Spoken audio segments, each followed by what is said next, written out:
think of any movie I've done this has the highest number of difficult shots. In terms of the visual effects elements that we shot 8,631 visual effects elements. It's my record. Let me guess. You must be Xerxes. The trick of this scene really is a huge height differential.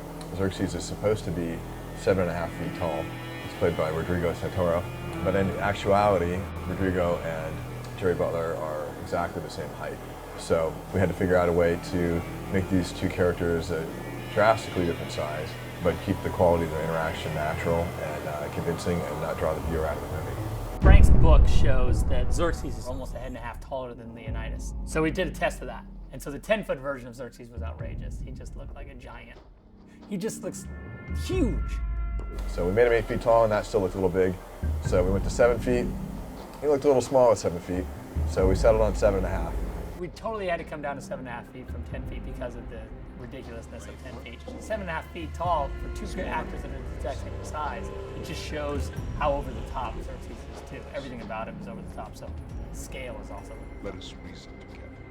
Some of the work we did just in camera. You know, since a camera only has one eye, it's limited in its ability to tell the difference between a big object far away and a small object close up. Leonidas was shot with one camera, and Xerxes was shot with another camera. The camera that shot Xerxes was using the same perspective that it would have if been shot normally. It was just a little bit closer. When they were acting, Rodrigo had this teeny little cherry that he had to put his hands on, a little cherry head stuck on the thing.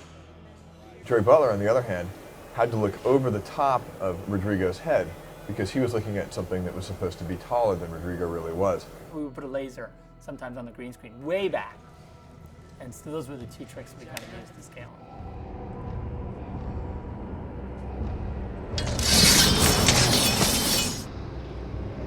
With the Wall of the Dead, if you look at Frank's drawing, it's almost like the bodies are like cresting like a wave, washing down on you. And that was really, I think, the thing that was the biggest challenge. The challenge was to start the wall off as a big, vertical, intimidating element. We started off doing a little bit of previs just to kind of get an idea of what Zach wanted to see in the movie. Chris and I talked about it a lot, about what the aesthetic of the fall would be. And we decided we really need to see him get hit by a body, to see him poof, fall down. We couldn't reset and do it a bunch of times because it took a long time to carry the bodies and put them up and then dump them down. So Chris came up with this idea of shooting the same drop with 3 cameras to allow us to get all 3 plates at once. And also to have continuity between the fall because it actually gave us the foreground, the midground, and the background all in one take. That worked out really cool.